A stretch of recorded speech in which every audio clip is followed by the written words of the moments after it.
Se você fosse hoje o presidente da República, você fecharia o Congresso Nacional? Não há a menor dúvida, daria golpe no mesmo dia.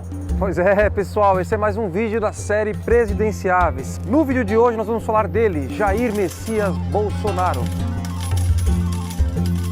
Na política, ele já passou por 8 partidos, está no seu 7º mandato consecutivo como deputado federal. Ele não apresentou nenhum projeto significativo e teve apenas 2 leis aprovadas. Uma delas ficou muito famosa porque autorizava o uso da pílula do câncer, mesmo sem qualquer comprovação científica, tão sem pé nem cabeça que no final o Supremo Tribunal Federal suspendeu a lei. Para justificar sua baixa produção, ele joga a culpa no Congresso, dizendo que o Congresso não aprovou suas ótimas iniciativas de lei. Então, essa produção próxima a zero, que na verdade teve um projeto, tem a ver tudo com o viés ideológico dos respectivos presidentes das comissões. Essa justificativa peca por 2 erros. O primeiro deles é que a culpa não é do Congresso, é o parlamentar que tem que articular, convencer os outros, participar nas comissões para fazer os projetos andarem. E em segundo, porque os projetos estão longe de serem ótimos. Boa parte deles só tratam de benefícios, auxílio, seguro e pensão para os militares. E por que esse foco nos benefícios para militares? A resposta é muito simples.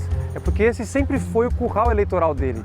Na verdade, ele representa muito bem a velha política. Corporativista, trabalha pouco e busca sempre agradar os seus eleitores, mesmo que em prejuízo do resto da população.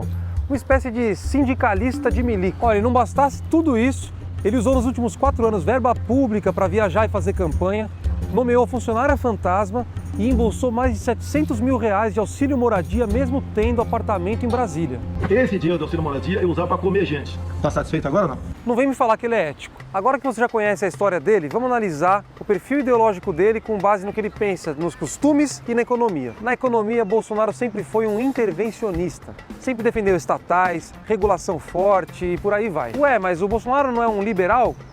Nunca foi. Ele foi contra o Plano Real, junto com o PT. O senhor não acredita no Plano Real? Não acredita no Não acredito nele, não acredito, mas de jeito nenhum. Ele foi contra a privatização de estatais, junto com o PT. Porque estão preparando para privatizar a empresa brasileira de Correios e Telégrafos. Então, a telefonia celular também, eu acho que é um absurdo o que estão fazendo. E eu quero lembrar aqui que foi graças ao Plano Real que finalmente o Brasil estabilizou a economia. E também foi graças às privatizações como o da Telebrás, por exemplo, que você não precisa ser rico ou ter que esperar por meses numa fila de espera para ter acesso a uma linha telefônica. Ele se defende dizendo que nunca entendeu de economia e que agora ele virou um liberal. Mas espera aí, gente, ele ficou lá quase 30 anos votando os temas mais importantes da economia do país, sem entender de economia, e não tem desculpa não. Cada deputado federal pode montar uma estrutura de gabinete competente, bem paga. Ele podia ter chamado mais de um economista para dar uma assessoria para ele. O que um deputado federal tem? 33 mil por mês de salário, ok? 90 mil para contratar funcionários. Eu contrato, meu pessoal é competente. Tá bom, mas vamos falar agora dos costumes. Nessa área, Bolsonaro não é propriamente um conservador, mas sim um reacionário. Sim, porque ser conservador aqui no Ocidente significa defender alguns pilares da nossa sociedade. Por exemplo, a pluralidade de ideias, as liberdades individuais e a democracia. 3 coisas que o Bolsonaro não defende. O filho começa a ficar meio assim, meio gayzinho, leva um couro, ele muda o comportamento dele. Na verdade, o senhor disse que mulher tem que ganhar menos porque engravida. O que você acha? Eu não empregaria com meu salário. As minorias se adaptam ou simplesmente desaparecem. Essa historinha de Estado laico não, é Estado cristão. Maioria é uma coisa, minoria é outra. Minoria tem que se calar, se curvar a maioria. Acabou. E olha, ao contrário do que PT e PSOL pregam, ser tradicional e conservador não tem nenhum problema.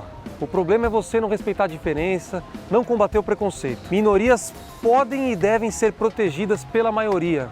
É isso que separa a gente da barbárie. E com isso a gente já pode traçar o perfil ideológico do Bolsonaro. Olha aí, ó. Na economia sempre foi intervencionista e agora está caminhando para o liberalismo. Já nos costumes, não dá nem para chamar de conservador, é reacionário mesmo. Bom, agora vamos falar das propostas. Não dá para falar de todas, até porque não dá tempo. Então eu selecionei 2 temas, segurança e educação. Ele fica batendo nessa tecla aí de armar a população, mas convenhamos, isso aí não é estratégia de segurança. Isso é conversa de boteco. Pensa, você, sua mãe, seu pai, sua avó, seu avô, vocês vão andar armados a partir do ano que vem se ele ganhar e liberar o porte de armas?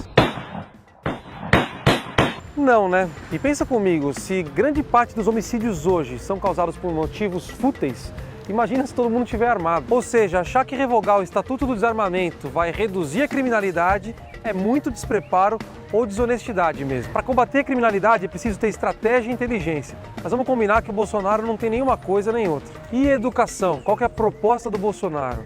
Bom, ele defende que o ensino à distância seja implementado desde o ensino fundamental para baratear o custo. Gente, isso é um completo absurdo. Quem conhece o mínimo de educação e a realidade das famílias sabe que é justamente no ensino fundamental que a criança precisa estar na escola.